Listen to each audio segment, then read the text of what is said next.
बूढ़े कबूतर ने बताया कि जीवन में भाग्य बड़ा है या बुद्धि। ये कहानी बहुत ही प्रेरणादायक होने वाली है। जो कोई भी इस कहानी को अंत तक सुनता है, उसे जीवन का सार मिलता है और जिसकी मदद से उसे सफल होने से कोई नहीं रोक सकता। तो आइए आज की ये ज्ञानवर्धक कहानी शुरू करते हैं। एक जंगल में एक बड़ा बरगद का पेड़ था। उस पेड़ पर एक बूढ़ा कबूतर अपने बेटे के साथ रहता था। वह अक्सर अपने बेटे को ज्ञानवर्धक कहानियां सुनाया करता था। एक दिन उसके बेटे ने उस कबूतर से पूछा, पिताजी मुझे ये बताइए, भाग्य बड़ा है या बुद्धि? तब उस कबूतर ने कहा कि इसका फैसला तो ब्रह्मा जी की सभा में हुआ था। एक बार की बात है, ब्रह्मा जी की सभा लगी हुई थी। वहां पर भाग्य और बुद्धि के बीच अनबन हो गई। भाग्य ने कहा मैं बड़ा हूँ और बुद्धि ने कहा नहीं, मैं बड़ी हूँ। तब दोनों के बीच आपसी झगड़ा बढ़ने लगा। तब ब्रह्मा जी ने उसका एक उपाय बोला। ब्रह्मा जी ने कहा कि इस बात का फैसला पृथ्वी लोक पर होगा। तुम वहां जाओ और जाकर एक ऐसे गरीब इंसान को ढूंढो जिसके जीवन में धन बिल्कुल भी नहीं है, और फिर तुम दोनों बारी बारी उसे अमीर बनाने की कोशिश करो। जो भी उसे अमीर बना पाएगा वो जीत जाएगा। अब दोनों नीचे धरती लोक पर आ गए। तब दोनों के बीच बहसबाजी शुरू हो गई। तब उन्होंने एक लकड़हारे को देखा जो कि अत्यंत गरीब था और जंगल में अपनी माँ के साथ रहता था। वो दिन भर लकड़ियां काट कर अपना पालन पोषण कर रहा था। तब बुद्धि ने कहा कि मैं इसे अमीर बना सकती हूँ अपने ज्ञान और विवेक से। तब भाग्य ने कहा मेरे बिना यह अमीर बन ही नहीं सकता। तब बुद्धि ने कहा यदि मैं चाहूं और मैं इसके पास धन लाना चाहूं तो मैं ला सकती हूँ, क्योंकि मैं बुद्धि हूँ और मेरे पास अनेक ऐसे उपाय हैं जिसकी मदद से ये अमीर बन सकता है। लेकिन वहीं अगर मैं इसे छोड़ गई तो तुम चाह कर भी इसे अमीर नहीं बना सकते। अब भाग्य को गुस्सा आ गया। भाग्य ने कहा कि तुम ऐसा करो, इसको छोड़कर चली जाओ और मैं तुम्हें इसे अमीर बना के दिखाऊंगा। बस फिर क्या था। बुद्धि ने कहा यदि मैंने इसे छोड़ दिया तो इसकी सोचने और समझने की क्षमता सब व्यर्थ हो जाएगी। इसे कुछ पता ही नहीं चलेगा क्या सही है और क्या गलत। यदि उस बीच तुम इसके सामने एक सोने का पहाड़ भी खड़ा कर दोगे तो भी इसे वो पत्थर समझकर लात मार देगा, क्योंकि इसकी बुद्धि नहीं रहेगी। तब भाग्य ने कहा वो सब मेरा काम है, तुम्हारे बिना भी मैं इस लकड़हारे को अमीर बना सकता हूँ। फिर फिर क्या था। बुद्धि उस लकड़हारे को छोड़कर चली गई।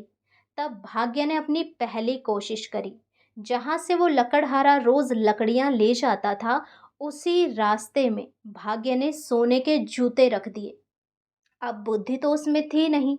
उसने जूते तो देखे, परंतु उसे ये जरा सा भी ज्ञान नहीं हुआ कि ये जूते सोने के हैं और वो इन्हें बेचकर अच्छी खासी रकम कमाकर अमीर बन सकता है। उसने जैसे ही जूतों को देखा, उसने बोला अरे वाह जूते, चलो मेरे पैरों में कांटे नहीं चुभेंगे, मैं इन जूतों को पहन लेता हूँ और फिर लकड़ियाँ काटूंगा। फिर क्या था, उसने वो सोने के जूते पहन लिए। अब लड़के को मूल्य का ज्ञान तो था नहीं।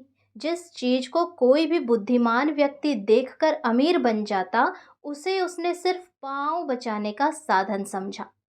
वहां से एक व्यापारी गुजरा।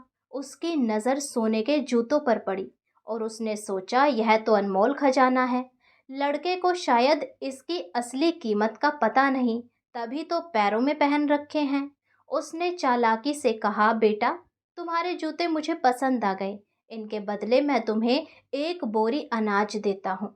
अब लड़का खुश हो गया, क्योंकि उसकी मूर्खता में अनाज उसे ज्यादा काम का लगा। अज्ञानी इंसान असली रत्न छोड़कर तुच्छ चीजों से संतुष्ट हो जाता है। तब व्यापारी ने वे जूते राजा को भेंट किए और बहुत धन कमाया। भाग्य ने फिर एक जोड़ी सोने के जूते लड़के के रास्ते में डाल दिए। फिर वही हुआ, लड़के ने उन्हें पहन लिया और व्यापारी ने फिर से उन्हें खरीद लिया।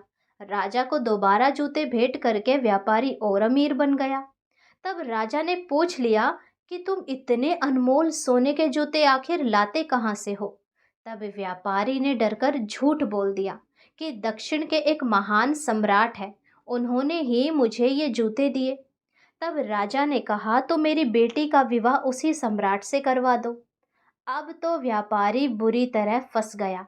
अपनी जान बचाने के लिए उसने उसी मूर्ख लड़के को सम्राट बना दिया और महल, सैनिक, दौलत सब कुछ बना दिया।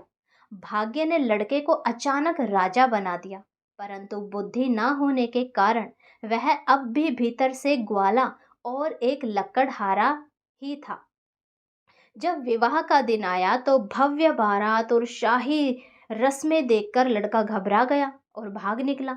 राजा को उसकी हरकत अपमानजनक लगी और उसने कहा, इस मूर्ख को मौत की सजा दी जाए।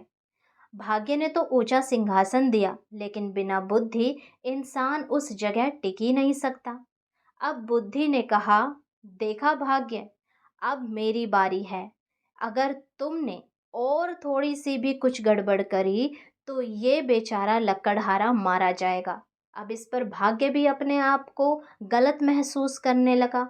उसने सोचा कि नहीं नहीं, हमारी बहसबाजी के चलते लकड़हारे को कुछ भी नहीं होना चाहिए। अब बुद्धि ने कहा, अब देखो मैं कैसे इसे बचाती हूँ। तब लड़के के भीतर बुद्धि जैसे ही प्रविष्ट हुई, उसकी समझ खुल गई। लड़का राजा के सामने जाकर बोला, महाराज, मैं भागा नहीं था। रास्ते में मुझे एक अपशगुन दिखा, मैं उसे टालने गया था ताकि आपकी बेटी और मेरे विवाह में कोई विघ्न न आए। राजा उसकी बातों से प्रभावित हो उठा और बोला, सचमुच यह तो अत्यंत बुद्धिमान है। फिर तो ऐसा दामाद केवल मेरा भाग्य ही दे सकता है। और उसने उसे अपना दामाद और उत्तराधिकारी बना दिया। समाचार ब्रह्मा जी की सभा पहुंचा। सबने मान लिया कि भाग्य अवसर तो देता है, लेकिन उसकी असली कीमत समझकर सफलता में बदलना केवल बुद्धि का काम है। तो कहानी पूरी करके बूढ़ा कबूतर अपने बच्चे से बोलता है, बेटा याद रखना, भाग्य सोने के जूते दे सकता है, परंतु उनकी पहचान और सही उपयोग केवल बुद्धि से ही संभव है। इसीलिए जीवन में सबसे बड़ा खजाना बुद्धि है। अब बेटा बहुत खुश हुआ और कबूतर से बोला, पिताजी अब मैं समझ गया, भाग्य अवसर देता है और बुद्धि उसे सफलता में बदल देती है। यानी कि जीवन में ना भाग्य बड़ा है ना बुद्धि, हमें दोनों की ही आवश्यकता है। यदि हमें सफल बनना है तो हमें बुद्धि से काम लेना चाहिए और भाग्य पर डटे रहना चाहिए। जो चीज़ हमें आज नहीं मिली, यदि हम मेहनत करते रहें तो हमारे भाग्य में वो कल आ ही जाती है। परंतु हमें सब्र रखना चाहिए और बुद्धि से काम लेना चाहिए।